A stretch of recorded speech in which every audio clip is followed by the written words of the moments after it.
लोकशाहीर अण्णाभाऊ साठे यांची जयंती या कार्यक्रमाच्या अनुषंगाने आपण इथे सर्वजण एकत्रित जमलो आहोत.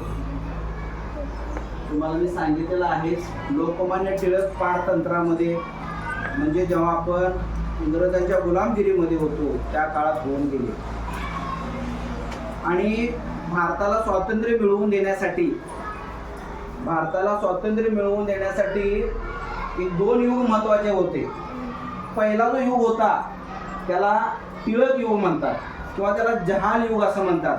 म्हणजे जोडा फोडा आणि राज्य करा अशा पद्धतीचं जे इंग्रजांचं धोरण होतं त्या धोरणाला अनुसंगून देशाला स्वातंत्र्य मिळवण्यासाठी सशस्त्र म्हणजे शस्त्र हातात घेऊन लढा दिला पाहिजे तरच आपल्याला स्वातंत्र्य मिळेल अशा पद्धतीचे जहाल विचारांचे नेते म्हणजे लोकमान्य टिळक. लोकमान्य टिळकांनी मुलांनी सांगितलं आता की मराठाने केसरी वृत्तपत्र सुरू केले.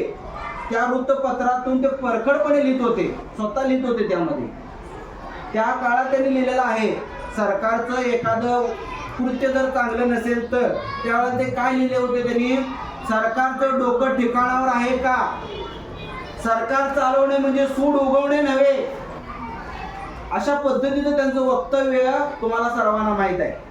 आणि हे जे काही त्यांच्यामध्ये धाडशीपणा जो आला होता तो एका दिवसात आला नव्हता, तर त्याचं मूळ किंवा त्याचं पाळेमुळे आपल्या प्राथमिक शिक्षणामध्ये दिसून येतात. कारण का, लहानपणीची कथा तुम्हाला माहीत असेलच, मुलांनी शेंगा खाल्ल्या होत्या, टरफल त्यांच्या बँकेने टाकले होते आणि शिक्षकांनी सांगितलं टरफल उचल. त्यावेळेला ते अशा पद्धतीने बोलले होते बाणेदारपणाने, मी शेंगा खाल्ल्या नाहीत, मी टरफल उचलणार नाही. अशा पद्धतीचे जहाल नेते म्हणजे लोकमान्य टिळक. लोकमान्य टिळक आणि आपले शाहू महाराज यांच्यामध्ये नेहमी वैचारिक मतभेद असायचे. परंतु ज्या दिवशी शाहू महाराज मयत झाले तर त्यांच्या शाहू महाराजांना लोकमान्य टिळक मयत झाल्याचं कळालं, त्यावेळेला ते जेवत होते शाहू महाराज. त्यांनी ताट बाजूला केलं आणि त्यांना आदरांजली वाहिली. म्हणजे तिथं काय होतं, एक थोर व्यक्तीला दिलेली ती तिलांजली होती, आदरांजली होती, लक्षात घ्या. म्हणजे इतके महान मोठे. आणि त्याच्यानंतर दुसरा युग तुम्हाला माहित आहे, गांधी युग. गांधीजींचं काय होतं मग की एक गालावर मारलं की दुसरं गाल पुढं करा, सननशील मार्गाने जावा, अहिंसेच्या मार्गाने जावा आणि देशाला स्वातंत्र्य मिळवा, अशा पद्धतीचे विचाराचे गांधीजी. त्यांना गांधी युग म्हणतात किंवा त्याला मवाळ युग असं पण म्हणतात. पण हा जो युग होता तो कोणता होता, टिळक युग जो होता तो जहाल मतवाद्यांचा होता. आगरकर असतील, चिपळूणकर असतील, त्यांनी देशाला स्वातंत्र्य मिळवण्यासाठी हातामध्ये तलवार घेतली पाहिजे असं त्यांना वाटत होतं. कारण का, इंग्रज देखील आले होते, हातामध्ये तराजू घेऊन आले होते. त्यांनी तराजू टाकून दिला, तलवार घेतल्याने तख्त मिळवलं. मग आपल्याला पण तशा पद्धतीनं राहिलं पाहिजे. तशा पद्धतीनं जर आपण वर्तन केलं तरच आपल्याला देशाला स्वातंत्र्य मिळेल, अशा पद्धतीचे विचाराचे लोकमान्य टिळक. आणि दुसरे महात्मे हे लोकशाहीर अण्णाभाऊ साठे. लोकशाहीर अण्णाभाऊ साठे त्यांच्याबद्दल असं म्हटलं जातं की 1.5 दिवस ते शाळेला गेले होते, फक्त 1.5 दिवस, 1 दिवस आणि अर्धा दिवस.